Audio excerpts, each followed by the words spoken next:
Bah!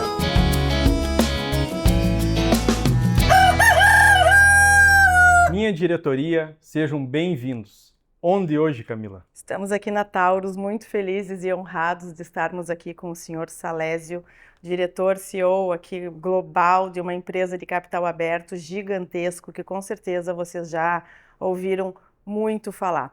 Então hoje eu vou abrir o programa com a seguinte frase, e nós vamos debatê-la durante o programa. Eu já tenho opinião, mas acho que hoje estamos aqui para mudá-las. Deus criou os homens diferentes, porém Sam Colt tornou-os iguais. É isso que a gente vai estar aqui debatendo hoje. Bem-vindo. Uma frase bem polêmica do coach, né, Salésio? Eu até não acho que é uma frase muito polêmica. O nosso segmento, o segmento das armas de fogo, ele é polêmico por si só, né? Samuel Colt foi um cara privilegiado, com uma mente extremamente privilegiada, que em uma viagem de navio, ao olhar o timor do navio, ele entendeu que poderia fazer uma arma de fogo, que até então era aquelas pistolas de pederneiras, lá inventadas na Europa, que ele poderia, com a lógica do timor do navio, fazer uma arma de fogo. E aí nasceu o revólver, né? E essa questão de que o revólver ou a pólvora é igual aos homens, enfim, é um pensamento que as pessoas falam, mas na verdade a arma em si, independente dela ser de fogo ou não, eu costumo dizer que a arma ela existe desde a formação da sociedade, né? Se a gente olhar lá para trás, a pré-história, os homens pré-históricos e tal, Sempre esteve presente, né? Eles tinham as suas armas de fogo. No primeiro momento, para caçar, né? E a gente tem algumas imagens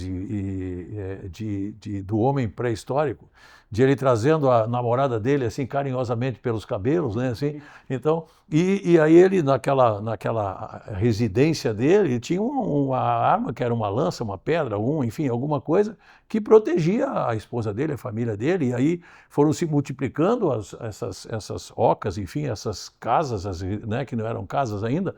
E aí se criou-se a sociedade, e a sociedade começou a ter mais lanças e mais pedras, enfim. E para quê? Para exatamente proteger aquela comunidade, aquela sociedade. Então, o desenvolvimento da humanidade, ela se confunde com o desenvolvimento das armas, né? Sempre no sentido de se proteger, né? Essa é a minha visão sobre essa frase aí do Samuel Colt. Mas eu já vou dar a minha opinião, que é de que as armas tornam as pessoas que as possuem iguais, porque você desarmado jamais será sequer ter o poder de defesa de uma pessoa que possui uma arma eficaz, eficiente na resolução de situações. E hoje no Brasil a gente tem um problema muito sério, que a gente ainda detém o direito à propriedade privada, porém a gente não tem basicamente o direito de defendê-la. Então eu gostaria de trazer para a mesa a questão americana.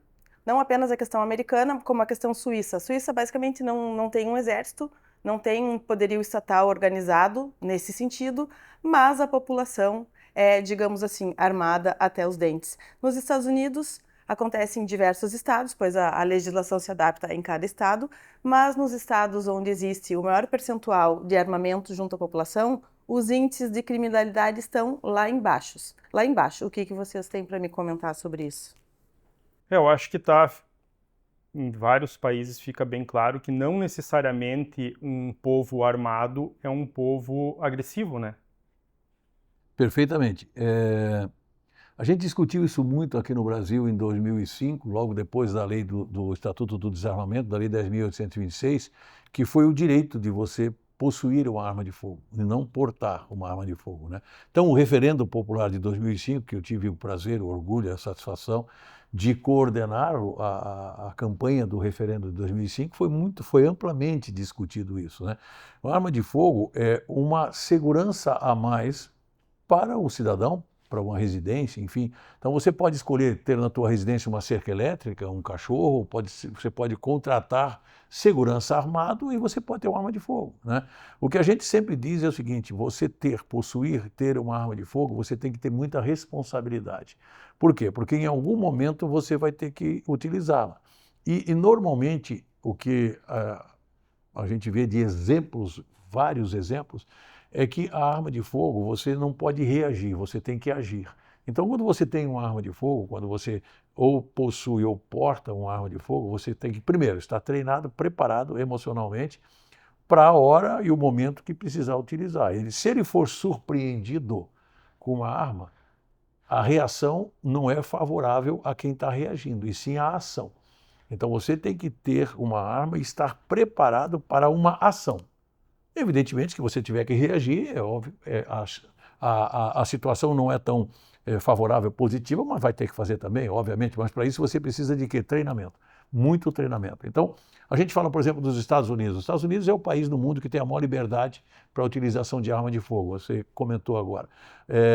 A segunda emenda, que foi ratificada em 1791, ela diz exatamente isso, que o cidadão americano tem o direito à arma de fogo para se proteger, para ter a liberdade, inclusive naquela ocasião contra o próprio governo central, lá em 1700 e tanto. Você usou o sistema da Suíça, né? A gente fala, não, a Suíça todo mundo tem arma de fogo. A Suíça tem um controle de arma de fogo rígido. A grande diferença, todo mundo na Suíça tem o direito de ter uma arma de fogo. É tudo controlado e, evidentemente, você não é o simples direito que te dá pegar uma arma de fogo. Você tem que adquirir esse direito, requerer esse direito. E, para isso, você tem que apresentar alguma documentação. O que existe de diferente na Suíça é que todo reservista ele tem direito a levar a sua arma para casa, seja homem ou seja mulher. O serviço militar na Suíça também é obrigatório, para homens e para mulher é opcional. Então, enquanto você está servindo o exército da Suíça, você tem direito de levar a arma para casa. E ao final do seu serviço militar, você pode optar por ficar com ela. Mas Entendeu? essa opção é uma compra? Não, ele recebe se ele do for governo. reservista, só nessa situação. Ele pode ficar com a arma, é a opção dele. Salésio, me diz uma coisa, falando em armas, você na Taurus talvez saiba me explicar melhor. Um leigo te pergunta, uma arma pode ser rastreada? Eu comprei, tu sabe quem vendeu, como é que foi parar na mão da Camila?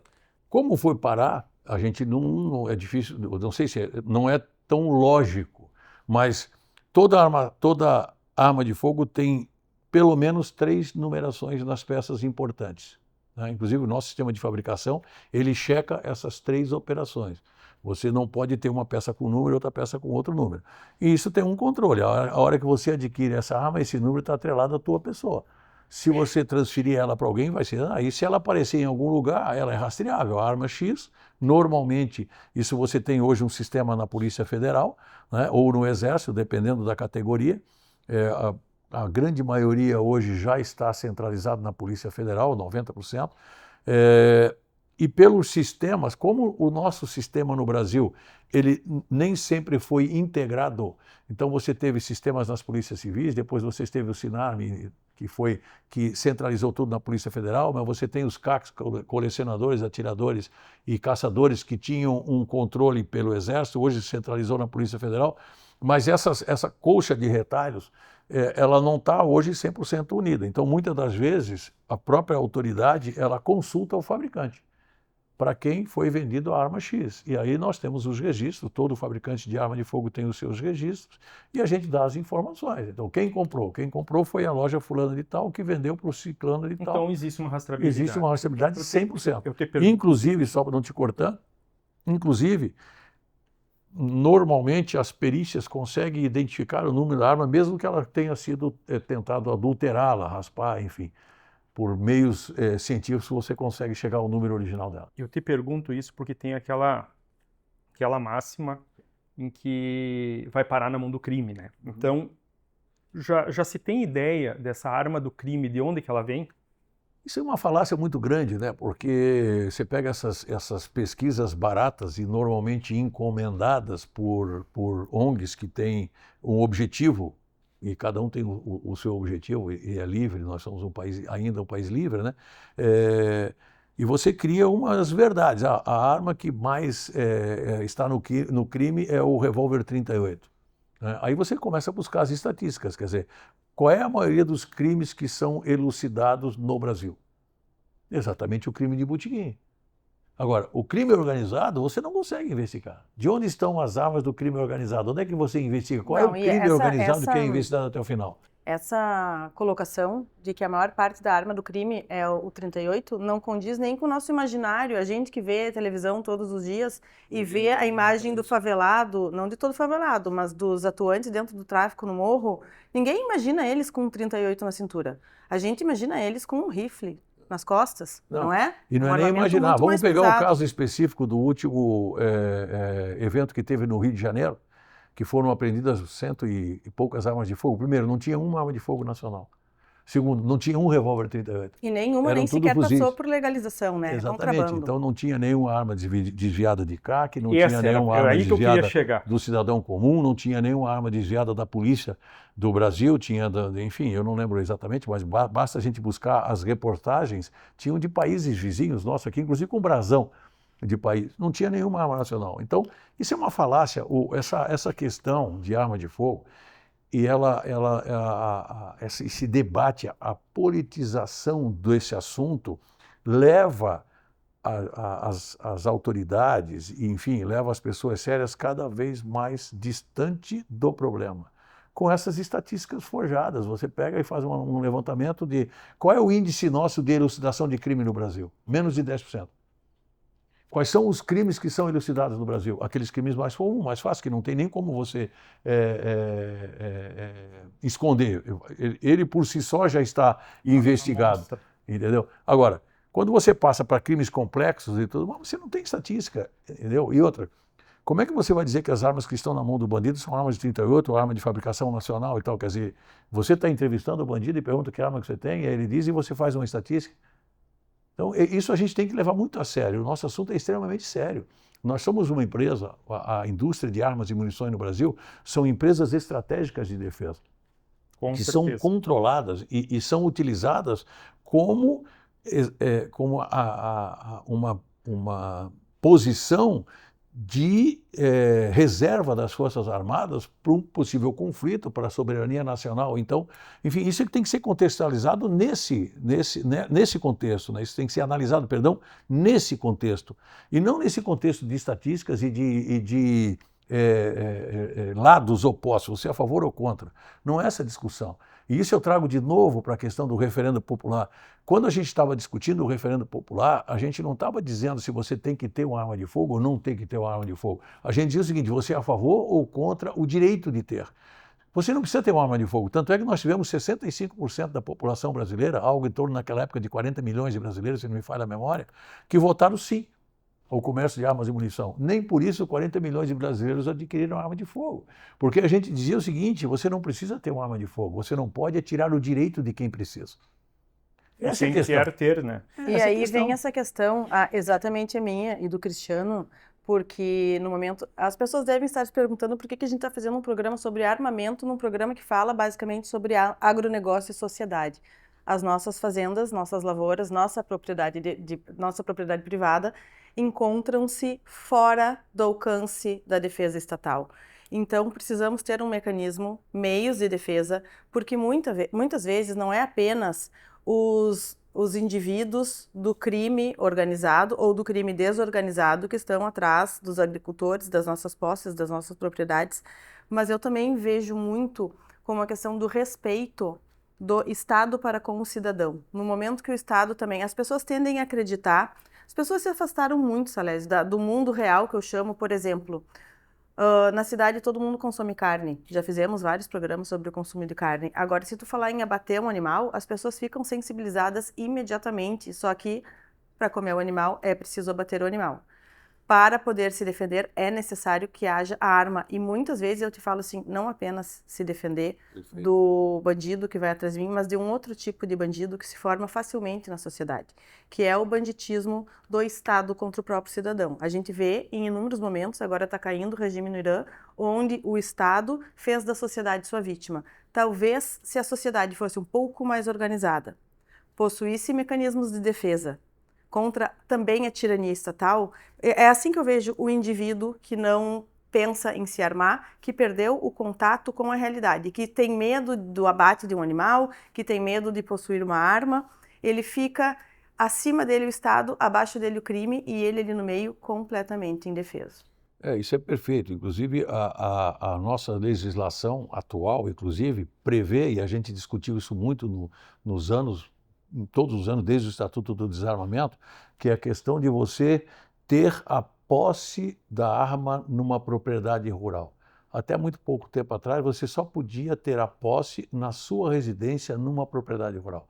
Quer dizer, você tem uma fazenda grande, você sai para olhar o teu gado, enfim, a tua plantação, você não pode levar consigo, não podia levar consigo a sua arma do seu posse legal. Hoje isso foi ultrapassado, foi vencido essa batalha, essa questão da legislação, e hoje qualquer produtor rural, qualquer proprietário de uma área rural, ele pode, dentro da sua propriedade, portar uma arma de fogo, e ele não precisa de um porte específico. Basta ele ter no endereço dele, rural, a arma, não está restrita à sua propriedade. Isso, inclusive, nem todo mundo sabe porque, de novo, essas coisas positivas da arma de fogo não são divulgadas, né? São divulgadas as coisas negativas. Então isso é uma coisa que a gente divulga muito. Quer dizer, você hoje que tem uma propriedade rural, você pode, dentro da sua propriedade rural, transitar com a sua arma de fogo legal, que foi comprada e que você não tem o porte, mas tem a posse para a sua propriedade rural. Então, isso é um Salésio, avanço grande. em termos de defesa da propriedade, o que seriam equipamentos adequados para a defesa da área rural, da propriedade rural? Essa é uma pergunta que ela ela não pode ser respondida de uma forma simplória. Isso depende do que você quer, não só do emprego, mas algumas perguntas você tem que responder antes disso. Primeiro, você vai treinar? Se você vai treinar, é um tipo de arma. Você não vai treinar, é um outro tipo de arma. Você quer proteger a sua propriedade, a sua residência só? Você quer proteger a sua propriedade? Então são coisas que você tem que responder. Se você não for treinar muito, se você considerar uma arma curta, é melhor que você tenha um revólver. Que o emprego, o manuseio dela é muito mais simples e mais fácil. Se você for treinar constantemente, você pode ter uma pistola, porque se você tiver qualquer pânico, até por conta do seu nervosismo daquela situação, você tem que colocá-la de novo em possibilidade de operação.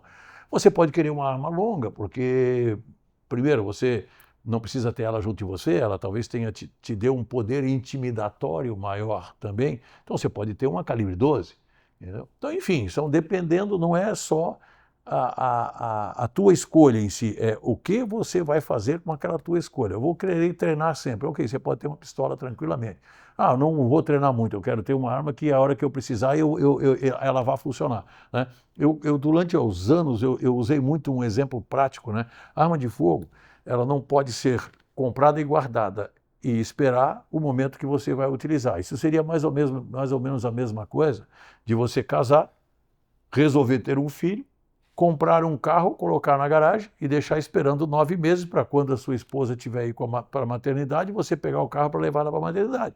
O carro não vai funcionar, você não vai saber dirigir, enfim, é mais ou menos a mesma relação com uma arma de fogo.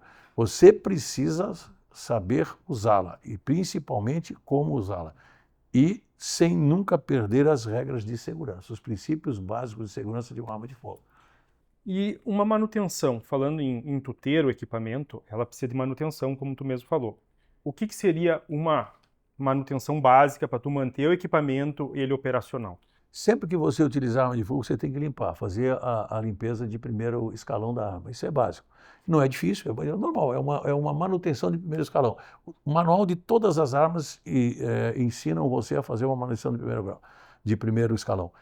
Num curso de tiro introdutório, os instrutores, 90% deles ensinam você a fazer uma manutenção. Então, se você não colocou essa arma em nenhuma situação adversa, né, se você não passou com o trator em cima, se você não deixou ela cair dentro do ácido, enfim, você só utilizou ela, limpa ela e guarda, testa e guarda de novo e ela vai estar em posição. Vê se você montou corretamente, né? principalmente isso, porque muitas das vezes as pessoas não montam corretamente, aí quando vão utilizar ela não vai funcionar. Então isso é muito importante, quer dizer, como qualquer coisa que você tem que entender aquilo que você está fazendo hoje. Se você comprar um celular de última geração e você não tiver o mínimo de informação, eu já me atrapalho com esses celulares modernos aí. Então o mínimo que você tem que ter é conhecer e entender aquilo que você vai comprar, vai adquirir. Mas hoje nós já temos mais um problema, além do Estado, além da criminalidade, que precisamos também nos defender dos animais nesse momento. O proprietário rural está com, não apenas o proprietário, mas o funcionário que vai até uma gleba da lavoura e se depara com um bando de 50 javalis, ele tá em risco. E daí, o que a gente faz com relação a isso? O javali, eu acho que o risco do javali é muito maior do que esse em si, né? O prejuízo para a lavoura, que muitas das vezes o Estado não entende isso como uma coisa importante, um prejuízo de um agricultor, né? Pior do que isso, a transmissão de doença, principalmente nós que somos um país exportador de carne, quer dizer, nós temos que nos preocupar muito. A gente trabalhou... Suína, né? Exatamente. A Sociedade Brasileira de Conservação da Fauna, que é uma entidade que eu sou o presidente, trabalhou 5 anos nos levantamentos de informação para embasar a regulamentação do abate do javali. É uma entidade que nós temos aí, tem um site, chama Sociedade Brasileira de Conservação da Fauna. O diretor executivo da sociedade é o Álvaro, nós temos essa sociedade, isso foi acho que na década de 80, exatamente para criar subsídios para a regulamentação de animais invasores, sem considerar o prejuízo que o javali traz para a nossa fauna. Com certeza. Hoje nós Não temos só pra também fora. o cervo axis que está entrando, né? Perfeitamente. Aqui no Rio Grande do Sul, inclusive, teve uma liberação experimental, enfim, eu não estou 100% atualizado com relação a isso, mas hoje, aliás, curiosamente, se eu não me engano, há um ano atrás, em Guaíba, foi encontrado 2 cervo axis numa piscina, né? Aqui em Guaíba, o cervo axis Passo no Fundo, rio... numa escola? no rio Tramandaí, Tramandaí, aqui perto de Imbé, ali, como é que chama aquilo? Essa praia nossa ali é Tramandaí? No rio Tramandaí tinha um cervo axis se banhando ali no verão. Enfim, então, isso tudo desequilibra. E aí você tem que entender cientificamente isso. Porque se o cervo axis cruzar com a fêmea do nosso cervo natural aqui, o que vai gerar desse cruzamento é um animal estéril. Então, no limite, vai acabar com o nosso cervo, o cervo brasileiro, o cervo nosso aqui, campeiro, enfim, né? As pessoas em cada lugar do Brasil campeiro, têm ele é muito mais sensível também que o cervo, porque ele não não é tem armado defesa, com uma galhada do axis, né? Ele não tem arma. não é armado, é menor, anda solitário, enquanto o outro pode andar em grupo de vários. Então isso tudo tem que ser estudado, não é o que eu penso que você pensa, é o que a ciência nos mostra, é isso que a gente tem que entender. O grande problema nosso, nós estamos vivendo aqui no Brasil uma fase, um período, enfim, meio que de polarização, né? Você é a favor ou contra? Por ser. Eu não sei nem o que é, mas eu não gosto. Eu não sei nem o que é, mas eu gosto, sabe? Penalizando. Não é legal isso, não é legal. Mas há poucos anos a gente viveu uma situação muito calamitosa no Rio Grande do Sul, né? Pós-enchentes. E agora a gente tem aí na Netflix muitas séries que se passam pós-fim do mundo, onde sobram poucas pessoas ou pequenas comunidades. E a gente sempre tende a imaginar que isso está completamente fora da nossa realidade, até a gente passar por pequenas situações, pequenas grandes situações, né? Não seria o fim do mundo, mas seria o fim do mundo de muitas pessoas, onde tu perde basicamente tudo. E quem sai por cima nessa história? Quem consegue o acesso? Ou primeiro a reserva, né? Agora também se fala muito sobre o sobrevivencialismo, tem muito material sobre isso no YouTube. As pessoas que se preparam para esse tipo de problema, calamidades. E às vezes a gente vê, como aconteceu no Rio Grande do Sul, que elas não estão tão longe assim. Então, quem consegue se manter melhor num momento de escassez? Sem dúvida, quem está armado, né? Quem está armado vai ter acesso à alimentação, à medicação. Eu acho que assim, não é tão simples quanto isso, mas no fundo é isso, né? Porque é quem tem as melhores condições, eu diria para você, né? Se você está ilhado numa coisa, como a gente aqui, nós passamos um período grande aqui no Rio Grande do Sul, São Leopoldo, quase que 80% da população aqui de São Leopoldo foi afetada. A fábrica foi afetada? Na fábrica não, mas nós tivemos 400 funcionários que perderam as coisas dentro de casa e 11 funcionários que perderam a casa. E a gente viu que a criminalidade, naquele momento aqui, ficou assim, à vista, né? Aflorou. Por quê? Porque uma situação como essa mexe na situação geográfica do município, do estado, enfim. Então se misturou tudo, né? Quer dizer, a gente tinha, e a gente ouviu muito isso aqui, num abrigo, você tinha facções diferentes dentro de um abrigo e tinha pessoas de bem, né? Por quê? Porque tanto um lado quanto o outro ficaram sem lugar para morar e tiveram que procurar um abrigo. E isso E aí expõe começava a muitos vulneráveis, insegurança. né? Então, enfim. E a gente viu muitas das vezes esse troço aqui. Então você tem que ter uma estrutura para isso, seja ela um barco quando você precisar, você tem que ter alguma coisa, um instrumento para. E no caso da segurança, a arma é mais um instrumento de segurança. Quando bem Eu sempre usado. digo isso, quando bem usado e com responsabilidade, com treinamento. Então, assim, a gente acha, e muita da gente, nos Estados Unidos todo mundo dá tiro para cima, então todo lugar do mundo você tem regras para a utilização de arma de fogo. Uns muito mais engessado, outros muito menos engessado, né? Então, mas sempre tem um controle, como tudo na vida. Dirigir, nos Estados Unidos você pode dirigir com 16 anos, né? Mas você tem a responsabilidade com 16 anos também. Mas ninguém dá tiro pra cima não, porque tu sabe que se tu der o tiro pra cima, você Vai não está responder. sozinho. Além de responder à lei rígida, você pode responder ao amiguinho do teu lado que também está armado e vai acabar com o teu show rapidamente. Salésio, a 9mm foi colocada como restrita, né? Perdemos esse calibre como não restrita. Tu acha que ela voltará? Assim, isso, de novo, o grande problema das armas de fogo, vou voltar ao início da nossa conversa aqui, é a politização. 9mm no mundo inteiro é um calibre, ou você, se a população, o cidadão de bem, ele tem acesso à arma de fogo, quase todos os países do mundo, você usa o 9mm. 9mm é o calibre de longe o mais vendido no mundo inteiro. Se você pega munição para revólveres e pistola, nós temos uma fábrica de munição no grupo, a CBC, 80% do que a gente produz lá para o mercado civil é 9mm, né? Mas enfim, até porque você tem infelizmente, a burocracia, ela se afasta, às vezes, da realidade, né? Um calibre de 9mm, alguém limitou no Brasil a utilização não de calibre, sim de energia, de joules, 407 joules, né? E aí o Brasil, por ter uma grande fábrica de arma e por ter uma grande fábrica de munição, muito rapidamente desenvolveu um calibre novo, né? O que é o 38 TPC? É tudo aquilo que nós podemos ter dentro da legislação última que foi imposta ao Brasil agora recentemente. Então, como é que cria-se um calibre? Um calibre ele é criado por uma necessidade, seja uma necessidade balística ou uma necessidade de legislação. No nosso caso no Brasil foram as duas coisas. Por quê? Todos nós nos acostumamos a atirar e a treinar com 9mm. Né? E você vê que o emprego de um 9mm ele tem uma eficiência muito maior do que um 380. É uma coisa natural. No passado você achava feliz e legal você dirigir um carro manual. Era normal, muito bacana. Quando começou os carros automáticos, muita gente deixou de usar um carro manual. E imagina se agora proibir os carros automáticos no Brasil. Tem gente que nem dirigir mais sabe.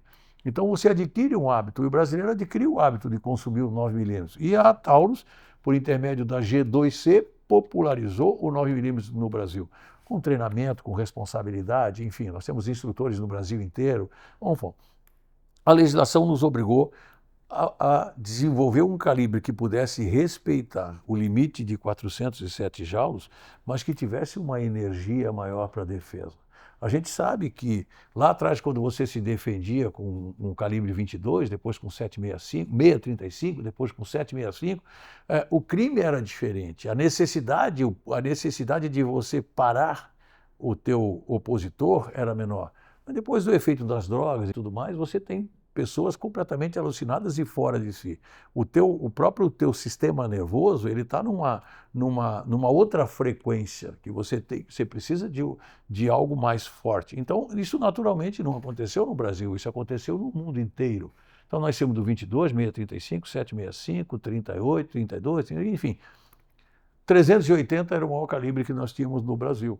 Conhecemos o 9mm, e o emprego do 9mm e o efeito do 9mm. Voltar por 380 isso te dá uma sensação de insegurança. Eu converso muito com as autoridades policiais. Outro dia eu vim aqui num evento aqui em São Leopoldo, de aniversário da Brigada Militar aqui no Rio Grande do Sul, e eu, parabenizando a Brigada Militar, eu dizia o seguinte: a população precisa de uma sensação de segurança. Não adianta você mostrar estatística. O estado do Rio Grande do Sul é o estado mais seguro, a cidade de São Leopoldo é a cidade mais segura. Se eu não tiver uma sensação de segurança, eu não vou me sentir seguro. No caso do emprego de arma de fogo, é mais ou menos a mesma coisa. Com o advento do 9mm, as pessoas não se sentiam mais seguras com o 380. As pessoas começaram concluíram que o calibre 380 já era um calibre anêmico. E você ter um objeto, uma arma de fogo para se proteger e achar que ela não é efetiva, ela não te dá uma sensação de segurança. Então, para buscar essa sensação de segurança, nós desenvolvemos o 38 TPC, que é o máximo que você pode ter dentro das limitações legais. E ela é 18%, 20% menos efetiva do que o 9mm, mas 40% mais efetiva que o 380. Para quê? Para que a gente possa dar ao nosso consumidor uma sensação de segurança maior. Então, esse é o efeito. Então, se volta ao 9mm, de novo, eu acho que é uma questão política, deixou de ser uma questão técnica para ser uma questão política. Então, é difícil de responder. Não, e isso achei maravilhoso. Hoje o Brasil está no nome lá dos calibres, né? A gente nunca tinha tido essa oportunidade e hoje a Taurus botou o nome do Brasil lá com o 30.38 TPC. Achei isso fantástico. Isso é um orgulho para nós brasileiros, né? Aliás, eu sou um brasileiro nacionalista. Ter duas fábricas, como nós temos aqui no Brasil, a maior fábrica de armas leves e a maior fábrica de munição civil do mundo, é não só um orgulho, como um privilégio. Quantos países estratégico do mundo, também. Quantos países no mundo tem uma fábrica de arma e uma fábrica de munição? Nós montamos uma fábrica na Índia porque a Índia queria ter o domínio tecnológico sobre defesa. Começaram com arma e munição. Então a CBC tem uma fábrica na Índia de munição e nós temos uma fábrica na Índia de arma, com transferência de tecnologia. Não é que eu montei uma filial na Índia. Não, eu não botei dinheiro para ter uma fábrica na Índia. Eu botei tecnologia. E o meu parceiro privado aportou dinheiro. Então, isso é, além de tudo, pegando a tua palavra, que é perfeita, é estratégico. Né? Então, isso é o que... Não, é importantíssimo o país ser autossuficiente, né? Perfeitamente. No momento que tu depende de tecnologia de outro país, se nós tivermos um problema econômico com esse país, eles fecham as portas. Eu tinha um brigadeiro que fazia parte do conselho estratégico da CBC lá atrás. Eu estou nesse segmento há 36 anos, né? Eu entrei na CBC em 90, acho que eu devia ter uns 12 anos quando eu entrei na CBC. Eu tinha um brigadeiro que era nosso conselheiro, que ele dizia assim: o país que não tem a sua arma e a sua munição não pode escolher o lado que ele vai atirar. É isso aí. Eu discordo um pouco do Sam Colt, porque primeiro que as pessoas vão estar sempre separadas entre as que têm e as que não têm. E dentre as que têm, nós não seremos todos iguais, porque existem armas boas, existem armas não tão boas, existem pessoas preparadas, existem pessoas despreparadas para o uso dessa arma, então jamais seremos todos iguais. Agora, meu amigo, me fala, eu quero te fazer duas perguntas, tu responde como você quiser. Como é que se deu esse teu contato com esse mundo? E quem é a Taurus hoje no mundo? Bom, o meu contato com esse mundo, eu sou descendente de alemães lá de Santa Catarina, de Gaspar, um orgulho de ser gasparense. Eu brinco que Gasparense é uma metrópole ali em Gaspar, né? Nós temos Blumenau, por exemplo, que é o nosso bairro comercial. Tá Camboriú certo. é o nosso bairro litorâneo. Então essa é a grande Gaspar ali, essa é uma região estratégica, metrópole. Mas enfim, meu avô caçava, meu tio caçava, meu pai caçava e eu cacei desde pequeno. Meus filhos tiveram a oportunidade de caçar onde é permitido, de acordo com as regras e tudo mais. Eles tiveram, tanto o meu filho quanto a minha filha, tiveram a oportunidade de caçar aqui em Mostardas, quando aqui era permitido a caça de perdiz, de pato, enfim. Isso é uma tradição. Na Europa, quase todos os países se caçam. Isso é uma tradição Na fantástica. época se caçava É para um prover a ritual. proteína, Sim, né? desde o início da civilização. Por isso que eu digo que a arma de fogo se confunde com a civilização, né, com a humanidade. Então, eu sempre tive o convívio com a arma de fogo. A entrada na CBC foi uma questão de oportunidade profissional. Né? Eu brinco que eu tive 3 empregos na minha vida, né? Um com 13 anos, com carteira assinada, um um outro com 15 e o terceiro com 30 anos, que foi na CVC. Então foi uma oportunidade de trabalho. Não era especialista, não tinha mínima conhecimento técnico, mas tudo que você quer fazer na vida você tem que entender. Eu sempre fui vendedor, né? Eu estou CEO global da Taurus, mas eu sou um grande vendedor, essa é que é a verdade. E o vendedor, para vender alguma coisa, ele primeiro tem que comprar, no sentido da palavra, ele tem que entender, né? Então, na década de 90, eu viajava o Brasil inteiro fazendo demonstrações de arma e munição.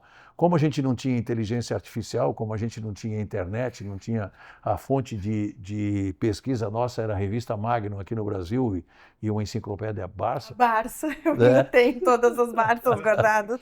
Então, para mim era fácil, porque você estudava um pouco mais, você virava aquele ditado antigo que a gente fala, né? Em terra de cego, quem tem um olho é rei. Era o meu caso. Então, eu tive a oportunidade de fazer várias demonstrações aí no Brasil afora, aprender e entender. E eu gosto, não só do nosso segmento, evidentemente, eu estou há 36 anos nesse segmento, mas eu tenho paixão pelo que eu faço.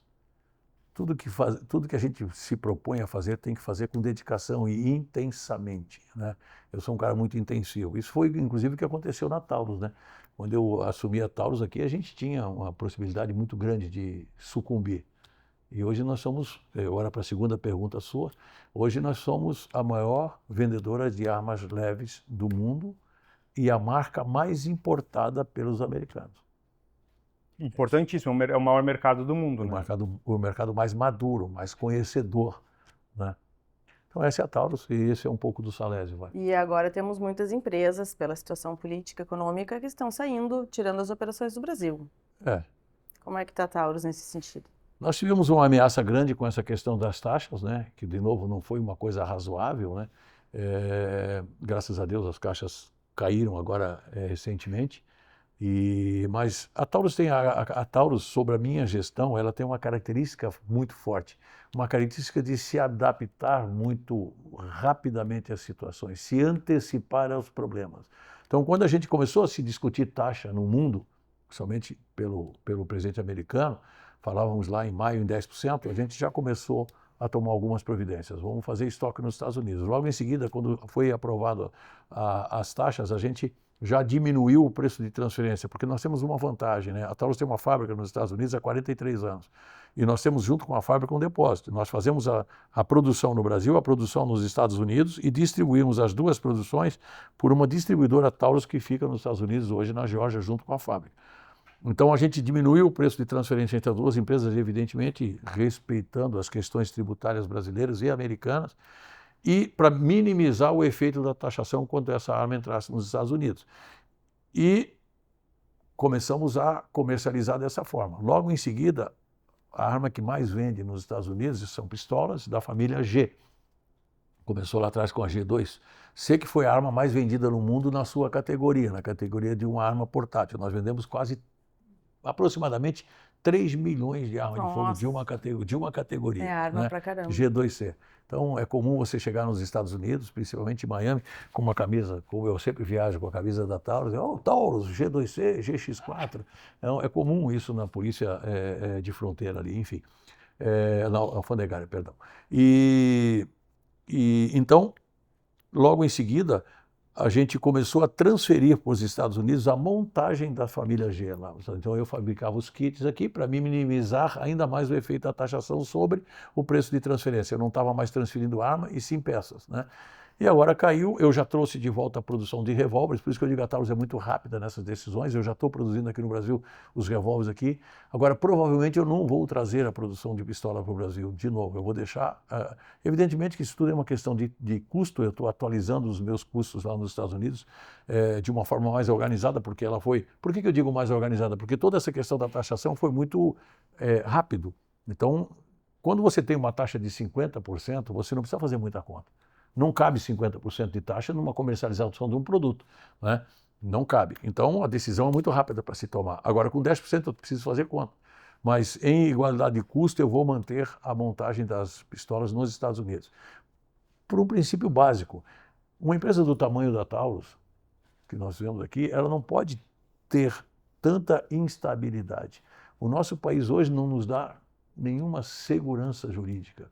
nesses Passamos termos. por isso todos os dias Todos no os dias. agronegócio. Então, é mais estável eu ter a montagem nos Estados Unidos de pistolas, nesse momento. Agora, de novo, se amanhã, por um motivo ou outro, a gente entender que não é mais importante economicamente, enfim, estrategicamente, eu só trago para o Brasil e eu tenho duplicado as linhas de montagem aqui e nos Estados Unidos. Pensamento ágil é uma característica do sobrevivente, né? É isso aí. Eu não vou nem perguntar o que é, mas eu vou perguntar quem é, porque isso já virou um fenômeno na mídia. Estava no banheiro agora há pouco me arrumando e escutei os funcionários falando: ah, os fulanos vieram aí ver o quê? Quem? O drone. Só se fala do drone. Quem é o seu drone, meu amigo? Mas no próximo bloco. Olha só.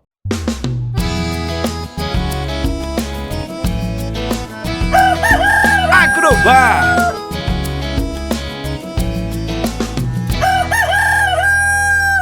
Voltando, galera. Então, agradecer aos patrocinadores Jato Bayer, Pioneer Sementes e Tulipas Joias Passo Fundo, que nos proporcionam vir Até aqui até a Taurus. Né? Aprender muito aqui, né, com vocês. Drone, nós paramos o drone. Isso que eu ia falar, voltemos ao drone. Então, drone. Drone hoje é um assunto que está em todas as mídias, né? Principalmente considerando essa questão aí do Oriente Médio, enfim. A Taurus, ela, desde que, da minha gestão, desde 2018, a gente busca muito uma atualização tecnológica, né? Seja no desenvolvimento de produtos, de processos, de materiais e de equipamentos. Então, a gente, durante esse tempo curtíssimo, né, entre a gente estar prestes a sucumbir e nos tornarmos a maior vendedora de armas do mundo, a gente desenvolveu muitas coisas. E isso faz parte de um projeto que eu falo que é o projeto de educação continuada da Taurus, porque cada vez mais você tem acesso a tecnologias, né? Então, você compra equipamentos aqui com alguns milhares de dólares aí. E aí você tem que preparar a pessoa para utilizar esse equipamento. Isso é fundamental. Então, daqui a pouco, se tiver a oportunidade, a gente pode falar do programa de educação continuada da Taurus. Agora, por que eu busquei isso? Porque nesse período de 2018 para cá, nós primeiro começamos a desenvolver grafeno. Por que grafeno? Porque nós temos 75% das reservas de grafeno do mundo aqui no Brasil. E, de novo, eu não preciso repetir que eu sou brasileiro, tenho orgulho de ser brasileiro. E nós nos aprofundamos nesse tema e descobrimos que a Universidade Federal aqui de Caxias do Sul era a universidade no Brasil que tinha a maior especialização em grafeno. E aí nós desenvolvemos a Taurus desenvolveu a primeira arma de fogo com grafeno no mundo. Onde tem grafeno na arma de fogo?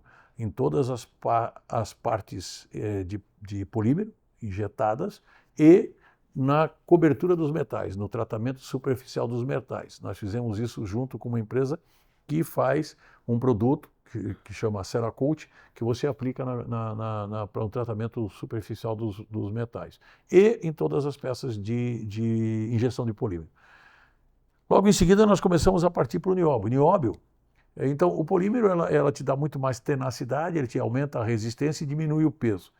O nióbio, ele tem uma proposta, além de diminuir peso, aumentar a resistência, tenacidade do aço, do metal, enfim, ele tem uma proposta que, quando eu li pela primeira vez isso, quando eu discuti isso pela primeira vez, me chamou a atenção, porque a proposta do nióbio é acabar com o câncer dos metais, né?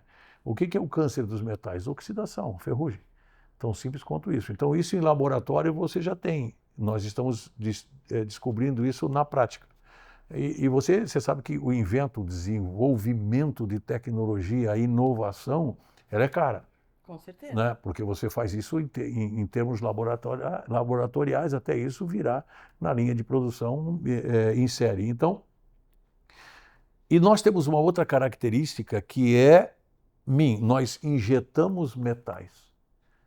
Todo mundo injeta polímero, todo mundo sabe, né? Polímero, plástico é fácil de você injetar. Nós injetamos metal, aço.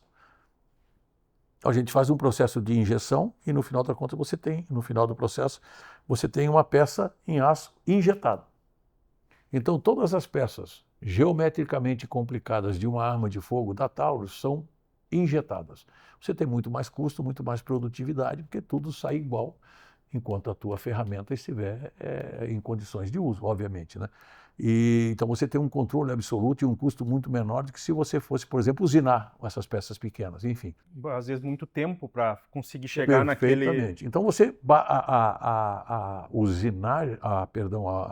injeção de metal, ela parte de um composto que nós importávamos da Alemanha. E nessa questão de nós somos uma empresa estratégica de defesa, nós temos que ter a nossa produção verticalizada ao máximo possível, para não depender de ninguém, né? E de poder depender, nós temos que começar a discutir a produção do nosso composto. E aí nós começamos a discutir, enfim, no meio do caminho veio o nióbio, né? Digo, bora, vamos discutir o nióbio nessa questão de termos o nosso composto. Hoje a gente tem 20% da produção nossa de injetados, de metais injetados, 20% é produzido com o nosso composto. E agora nós estamos em testes já bastante... com a mesma qualidade. Ampliado, aliás, com maior qualidade. Maior qualidade. E agora nós estamos testando, de novo, repetindo aqui, o nióbio. E aí, essa questão de você se aproximar das universidades, e aí eu volto de novo à questão do desenvolvimento das pessoas, aí nós já tínhamos a Universidade de Caxias que entende de grafeno, e nós começamos a procurar no mundo quem é a universidade que entende de pó de metais, porque para você injeta a partir de um pó, de um composto. Isso que eu ia te perguntar, como é que é feito isso aí? Porque se tu pensar em metal, é ele quente, fundido, como é que é isso, injetar metais? Vocês vão ter a oportunidade de conhecer a fábrica, né, de injeção, e você parte de um composto que existe polímero junto na injeção, porque senão você não tem injetoras o suficiente para fazer essa compactação desse composto, e você depois tem um forno, e você passa essa peça durante 23, 22 horas num forno com diferenças de temperaturas, e aí você elimina dessa peça todo o polímero e ela sai do outro lado uma peça em aço, com a especificação que você quer do aço. Ela entra uma mistura de metal mais polímero e sai no final só metal. Só o metal.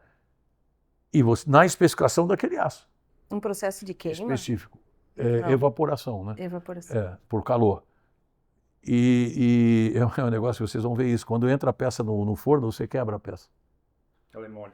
Quando ela sai um aço. Enfim. E aí nós voltando atrás, nós precisávamos, além de ter o composto da produção, a gente queria introduzir o nióbio. E aí nós entendemos que a Universidade Federal de Santa Catarina, no Brasil, ela tem a maior expertise em desenvolvimento de produtos partindo de pó de metais. E hoje nós temos um projeto junto com a Universidade de Santa Catarina, aqui no meu estado, né?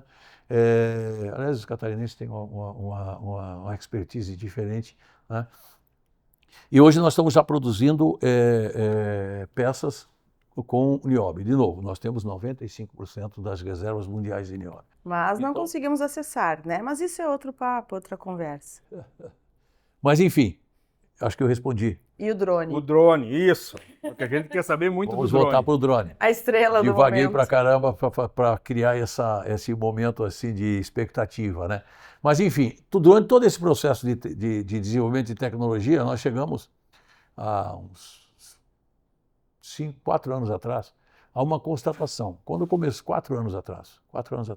Quando começou o conflito entre a Ucrânia e a Rússia, nós começamos a ler e entender, a gente tem parceiros no mundo inteiro, nós exportamos para mais de 100 países, que para você repor as reservas estratégicas de defesa no mundo, a gente ia levar mais ou menos 10 anos. E aí nós começamos a trabalhar muito aceleradamente em ter um portfólio de produtos militares. E aí nós esbarramos numa opção de drone, mas drone, num primeiro momento, isso não tem nada a ver com a Taurus. A gente não produz drone, nós produzimos arma, perfeitamente. E eu fiquei dormindo com algumas noites com essa expectativa, né? E aí nós decidimos entender como é que a gente faria um drone atirar. Porque é comum você ter drone para fazer a observação, a localização de objetos. Que foi o que aconteceu no início da Guerra do Iraque agora, né? E aí você vai lá e ataca aquele local, né? Não é só o drone, inteligência, enfim, mas o drone... hoje, em grande escala, ele é utilizado para visualização, reconhecimento da área e para jogar algum objeto. Ou ele colidir, né? Ou os drones suicidas que colidem e auto-explode. O nosso drone não é nada disso. O nosso drone é o primeiro drone do mundo que atira. Ele é munido de uma arma e ele atira. Aí você vai dizer, onde é que está a tecnologia disso? A tecnologia é o seguinte, você para atirar, quem já atirou aqui, sabe que você tem que controlar a arma para que ela possa ciclar. Mão de alface não cicla, né? Se você fizer, tem inclusive um jargão aí entre os instrutores policiais que é a mão boba, né? Se você tiver uma mão boba, uma arma semiautomática ou, em especial, uma automática, ela não vai funcionar nunca. Você tem que ter a resistência para que ela possa funcionar.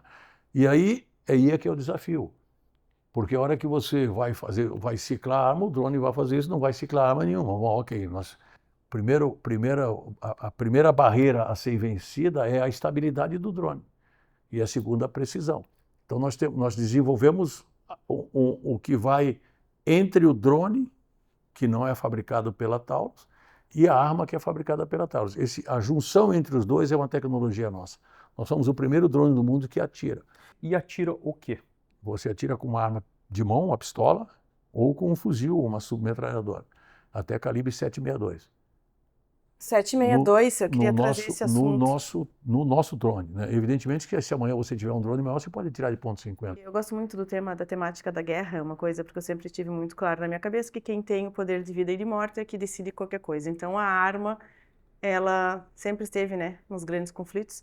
Então saímos lá da Primeira Guerra Mundial, 1914, baioneta, rifle, aí passamos pela AK-47 no Vietnã, que deram um banho nas M16. Eu acho que ela, talvez o Salésio possa nos dizer melhor, mas ela foi uma arma que emperrava menos, né? Na verdade, assim, eu também não sou um especialista, né? E também sou jovem, não sou da época de 1946, né?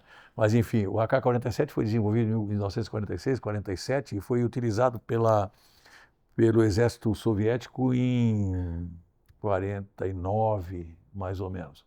Qual é a característica do AK-47? Uma arma robusta e funcional. Usando a tua palavra, e não ia emperrar nunca. Essa era a característica. Na lama do Vietnã. E ela foi largamente, amplamente utilizada em vários conflitos do mundo inteiro, né? Então, a AK-47 é um símbolo de robustez e de funcionalidade, mesmo em situações adversas importantes. E saímos disso, de todo esse cenário do rifle e baioneta, para chegar no drone que atira o que tu quiser. Incrível. Passando pelo AR, né, que foi outra, digamos assim, invenção espetacular para fuzil de assalto, né, que até hoje é amplamente utilizado, que são os ARs. Nós temos os nossos T4, T9, T10, enfim, tudo em plataforma AR, que foram desenvolvidos lá no final da década de 50 e foi amplamente utilizado pelo governo dos Estados Unidos a partir de 1964, que já era uma arma mais precisa, mais leve e com menos recuo. Aí começamos a preocupação dos exércitos em tirar peso do soldado. Quanto menos peso o soldado carregar, mais agilidade ele tem. Cada quilo que você tira de um equipamento nas costas de um soldado, você aumenta em condições de mobilidade e de atividade, efetivamente, que você pode aumentar. Ele cansa, né? E você pode aumentar também a quantidade de munição. Então, se você tirar um peso das costas dele de algum equipamento que não vai fazer diferença no combate, você aumenta a possibilidade de ele carregar mais munição. Então, e aí saiu a plataformas AR, que hoje são utilizadas até hoje. Então, enfim, um pouco da história. Salésio, e falou do drone, então me fale de novos projetos da Taurus. Voltando um pouquinho no drone, né, o drone nasceu desse propósito de ter um amplo portfólio militar. A Taurus ela foi originalmente uma fábrica de revólveres, né? Lá em 1942. Foi o nosso primeiro revólver produzido em série, com toda a matéria-prima nacional. Olha o orgulho lá em 1942. E aí, lá pela década de 70, a gente comprou a unidade da Beretta no Brasil. E aí a gente veio conversando sobre isso. E aí é uma coisa curiosa, porque lá já na década de 70, o Brasil tinha um outro pensamento. O Exército Brasileiro fez uma licitação para comprar pistolas. E no edital ela dizia o seguinte: a empresa, não tinha nenhuma empresa no Brasil que fabricava pistola, a empresa que ganhar a licitação terá que produzir no Brasil as armas. E ficar no Brasil durante um período, se não me falha a memória, 10 anos, para prestar pós-venda, né? E aí a Beretta ganhou a licitação e veio e se instalou no Brasil, na cidade de Santo André, e produziu as 40 mil pistolas e terminou o contrato, terminou o período que ela tinha que ficar aqui. A Taurus comprou os equipamentos e os projetos de pistolas da Beretta. Por isso que as primeiras pistolas que a Taurus produziu foram os modelos da Beretta. Então, São produzidos até hoje? até hoje são produzidas as metálicas, as pistolas metálicas da Taurus. Mais para frente, a gente começou a produzir os produtos da linha militar. Mas a nossa expertise era no mercado civil. E os investimentos para você produzir uma arma para o mercado civil são muito menores do que os investimentos para você fazer uma arma militar, em termos de custo mesmo, né? E de tempo de projeto. E principalmente quando a gente adquiriu, perdão, a Taurus, e ela estava de novo naquela situação, a gente não tinha caixa, a gente tinha que fazer mais volume. E o mercado civil, ele tem mais volume e mais estabilidade. Principalmente nos Estados Unidos. Eu vendo nos Estados Unidos todo dia. Às vezes você tem picos de alta demanda, outros mas o básico você tem. Um produto militar, você participa de licitações, e licitações é binário, você ganha ou perde. Então você tem ou não tem. Então o primeiro investimento nosso no mercado civil, depois no mercado militar. Então hoje a nossa prioridade é efetivamente completar o portfólio da Taurus no segmento militar. Então a Taurus vai ser talvez a única empresa do mundo que vai produzir do calibre 22 ao calibre .50, uma metralhadora .50. A gente está falando disso, esse é o nosso projeto. Nós já estamos na metade do caminho, né? A gente já tem umas pistolas, nós temos as submetralhadoras, nós temos os fuzis, diversos calibres, e agora nós estamos partindo para as metralhadoras, não submetralhadoras, em calibre 5,56, 7,62 e .50. Muito bem. Salésio, agora a gente vai falar um pouquinho sobre, para mim está muito claro, sobre o papel social da Taurus. Para mim, o mais importante é defesa, para mim como sociedade, isso é muito importante, e geração de empregos. Mas estávamos comentando agora há pouco que vocês, além de tudo isso que vocês já fazem pela sociedade, vocês ainda fazem um pouco além. Para te responder aqui, eu vou buscar um pouquinho para trás, né? Nós somos a primeira empresa de defesa alinhada à política internacional de ESG. A primeira empresa de defesa do mundo a ter publicado o seu primeiro relatório ESG. E você sabe os pilares de ESG. Com certeza. Então, um dos nossos pilares de ESG é a sociedade, né? Então, e no nosso modelo de gestão, você vai andar pela fábrica, você vai ver um diagrama aí, uma mandala, enfim, e você vê que no meio disso tem as pessoas. E aí, em volta às pessoas, você tem uma série de coisas, tecnologia, desenvolvimento, enfim, logística. Então, nós começamos um projeto sério aqui na Taurus de desenvolvimento das pessoas. Então, todo mundo que entra aqui na Taurus tem uma carreira de desenvolvimento. Nós temos 10 linhas de desenvolvimento de pessoas aqui dentro da Taurus. Desde a linha mais básica nossa, falando de funcionários, é o projeto Trilhar. Então, a pessoa entra aqui na fábrica para ser polidor, nível 1, é o básico. Ele recebe um kit, quando ele entra aqui, com o projeto Trilhar. Quais são os passos que ele tem que dar dentro da companhia para poder ser promovido ao polidor 2, polidor 3, enfim. Mesma coisa como operador de máquina e tal. São cursos técnicos que fazem parte de uma plataforma que nós fornecemos ao funcionário para que ele estude. Ou aqui, nós temos uma sala aqui do Projeto Trilhar, que ele pode usar os nossos computadores, ou se ele quiser fazer em casa, enfim, ele tem que ter um diploma, porque senão ele não será promovido para a segunda escala. Evidentemente que o inverso não é verdadeiro, quer dizer, mesmo que ele tenha a qualificação, se não tiver uma oportunidade, ele não vai ser promovido, mas ele tem que ter qualificado. E isso acontece até o doutorado. Então a gente facilita, ajuda na formação acadêmica na universidade, no pós-mestrado, pós-graduação, mestrado, doutorado. Além disso, a gente tem o projeto dos menores aprendizes, a gente tem o projeto de estagiário e tem um projeto meu, que é uma realização pessoal, que é o Taurus do Bem. A gente anualmente traz aqui para dentro da Taurus 15 meninos e meninas maior de idade, das APAIs aqui de perto da gente, e a gente cuida da saúde dessas crianças. Eles têm todos os benefícios que os funcionários nossos têm, eles têm auxílio dentário, saúde. A gente desenvolve neles a alfabetização, que tem pessoas que não são alfabetizadas. Mas mais importante do que tudo isso, a gente tenta desenvolver nesses meninos e meninas uma habilidade. E aí eu tenho um convênio com a Universidade Federal de Porto Alegre, que me fornece uma doutora em design. E ela tenta desenvolver nesses meninos e meninas uma capacidade artística de produzir uma obra de arte. E na formatura deles, que agora é no aniversário da Taurus, a gente faz um leilão das 15 peças de arte, obras, não peças, obras de arte produzidas por esses meninos e meninas, e a nossa ferramentaria produz mais 3, e a gente faz um leilão. Aí eu deixo de ser CEO global para ser leiloeiro, eu ajudo o leiloeiro a fazer o leilão, e a gente faz um catálogo, uma vernissagem, a formatura deles, e esses meninos e meninas que durante quase a vida toda deles foram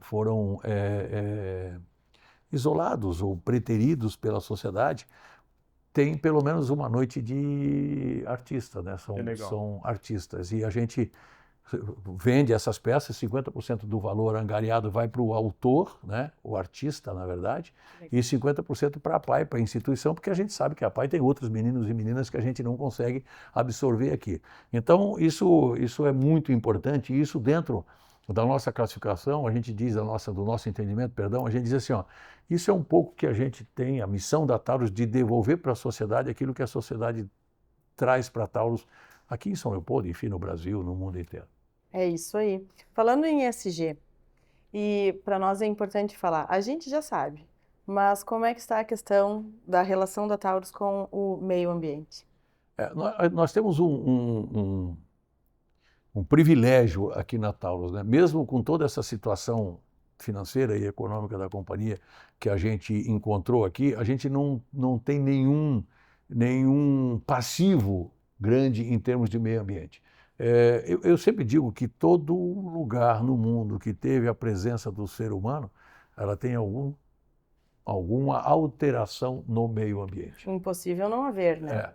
Evidentemente que você tem os mais graves e menos graves. Nós não temos nenhuma situação grave na companhia, nem aqui, nem no nosso terreno em Porto Alegre, onde a gente tinha a origem da fábrica lá.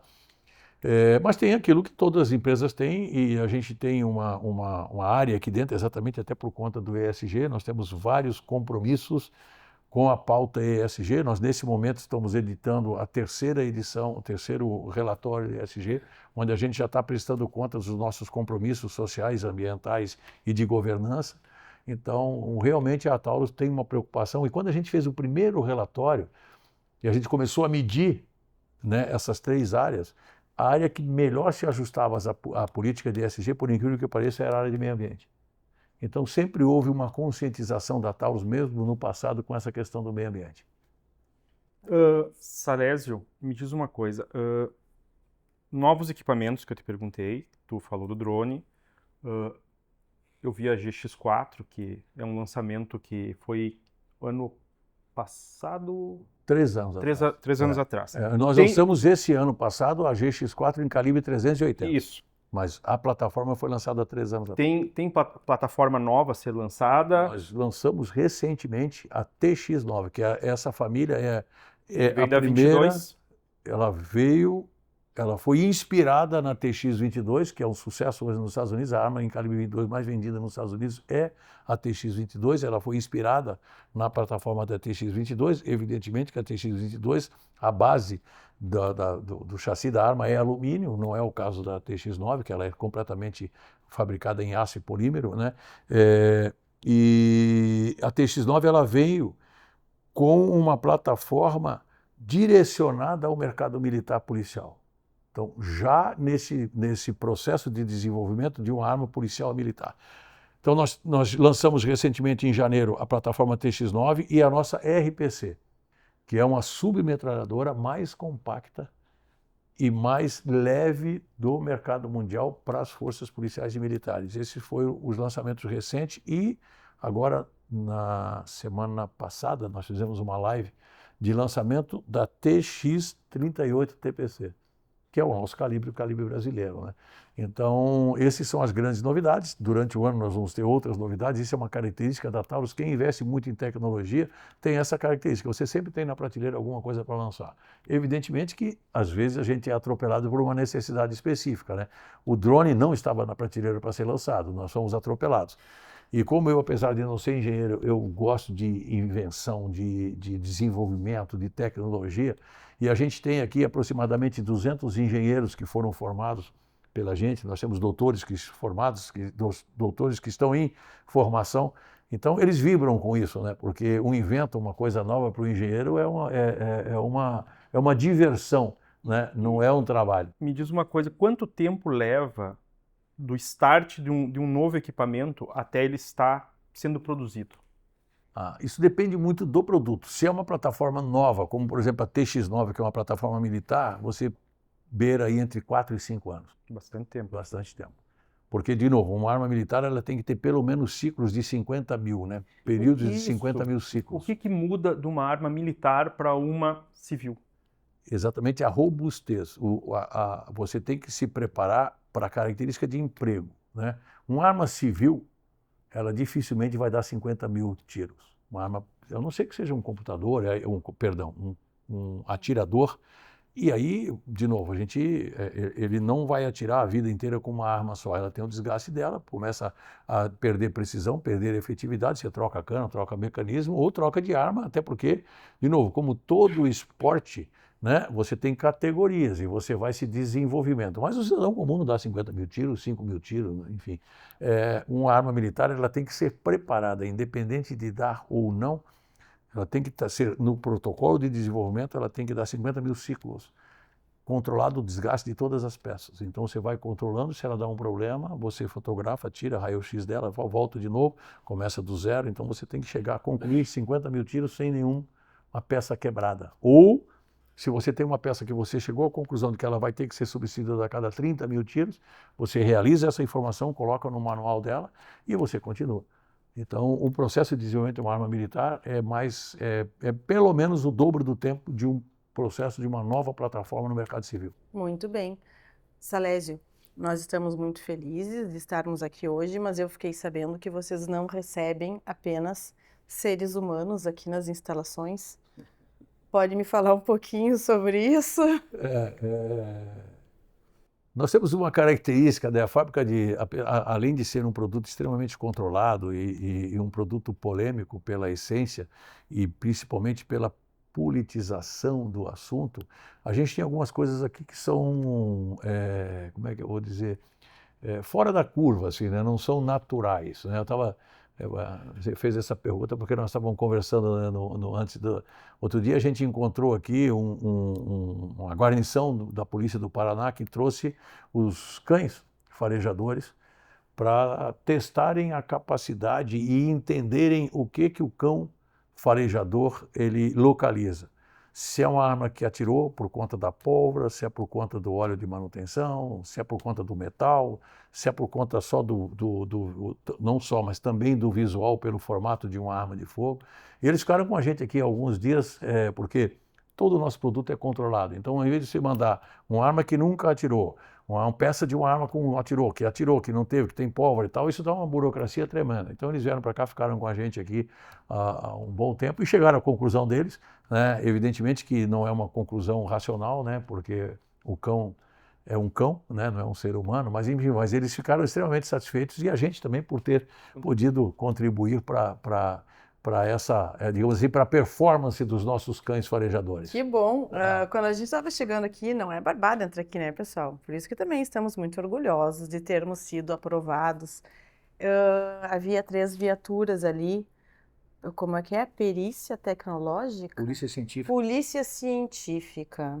Nós temos hoje uma visita da Polícia Científica do Estado de Santa Catarina, também para buscar informações de efeito o projetil no raiamento, enfim. Projetil Tudo no, que é para aí, balística, projetil no raiamento, para quem gosta de programas de crime, séries criminais, a gente já viu isso muito. É quando eles pegam impressão primeiro, é digital. quando faz o caminho ao contrário, né? Pega, dá a partir do projétil Você identifica a arma. da qual ele foi Isso, lançado. exatamente. Então, é a impressão digital, né? Que o cano deixa na impressão digital, acho que não está correto esse termo, mas enfim. Ficou compreensível, perfeitamente. A impressão A que impressão que da arma. do raiamento do cano da arma no projetil quando ele passa, ele é expelido, né, projetado pelo projetil. Mas além disso, ela está fazendo outras pesquisas também balísticas aqui, junto com o nosso pessoal, entender comportamento de metais depois de 5.000 tiros, 10.000 tiros, enfim.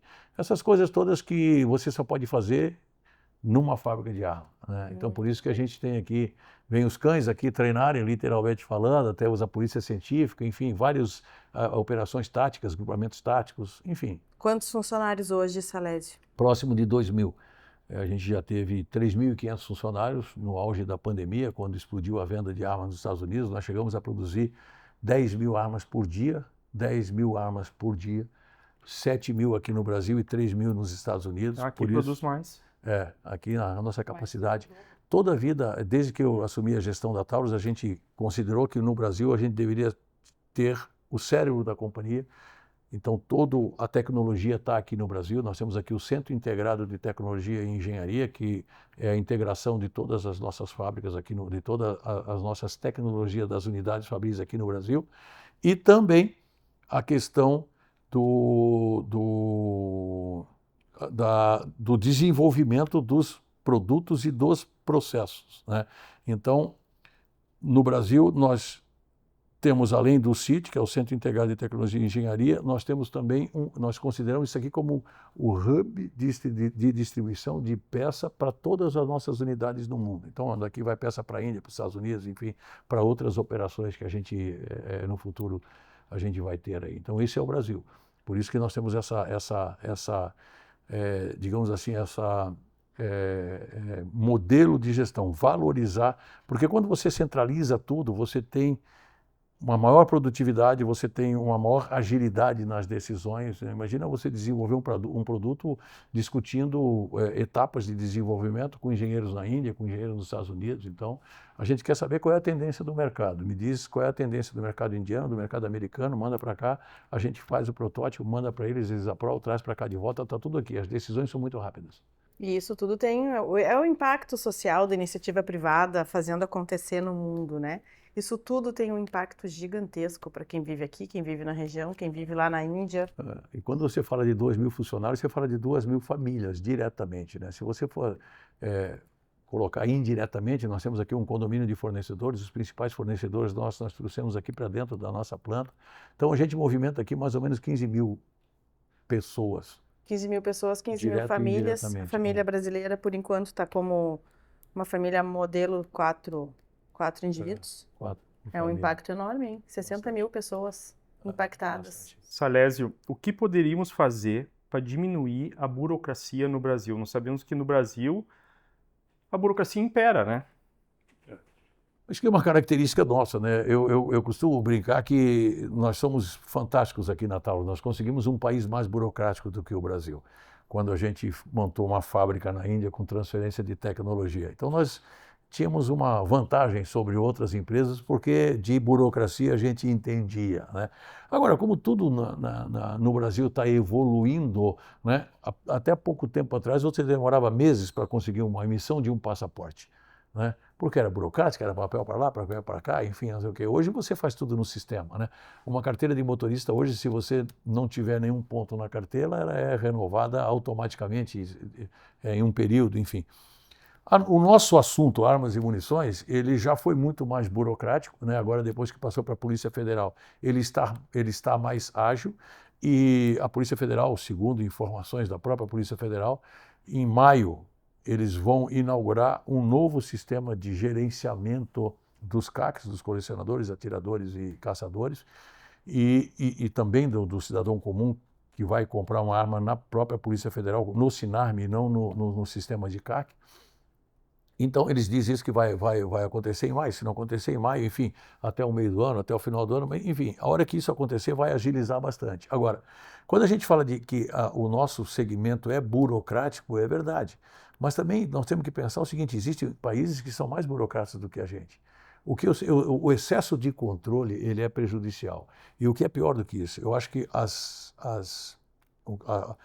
exigências, elas precisam ser possíveis de se entregar. Porque assim, a minha briga constante é por você perder informações. Quando as polícias civis migraram para a Polícia Federal os registros de arma de fogo, nós perdemos um monte de registros. Sumiram, perderam. Aí do Sinarme, agora os CACs, aí houve o recadastramento, houve o referendo, o Estatuto do Desarmamento, o referendo dizia que você podia ter o recadastramento das armas, nós chegamos a ter dentro do sistema mais de 5 milhões de armas. Hoje você vai ver no sistema da Polícia Federal, não tem os 5 milhões de armas, ou seja, os registros foram vencidos e a gente perdeu o controle. Então eu brigo para você não perder o controle, para você, um certificado de registro de arma de fogo, ela não pode ter um vencimento. É igual a certidão de nascimento do teu filho, quer dizer, a cada 10 anos você tem que recadastrar o seu filho, senão ele deixa de ser seu filho. Né? Eu acho que isso é um absurdo. Então, esse excesso de burocracia perde o controle. Esse é que eu brigo. Então, assim, realmente nós temos um excesso de burocracia, a gente pode ter o controle com muito menos burocracia. E, de novo, não perder a origem da informação. O teu bisavô tinha uma arma de fogo que pode estar com o teu filho hoje. E hoje, nesse momento, você não pode legalizar essa arma, o que eu acho um absurdo. Sim. É exatamente o que tu Até porque colocou, o teu filho não vai perde o jogar fora controle. essa arma. Ela segue teu existindo, bisavô. mas está irregular. É. Se Então, perdeu. eu acho que esse é o maior desafio nosso, manter o registro das coisas. Esse para o nosso segmento e para o controle do Estado, é o mais importante. Salésio, muito obrigada por nos receber na tua casa. Aprendemos muito contigo hoje.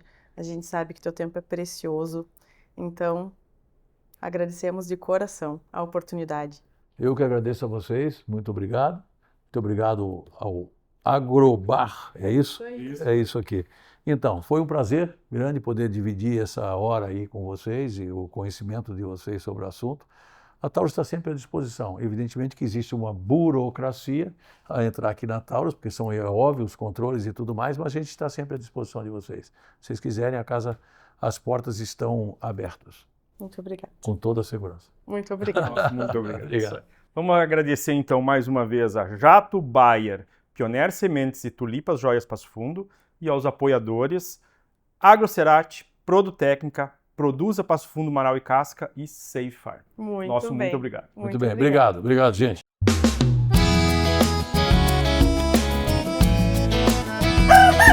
Agrobar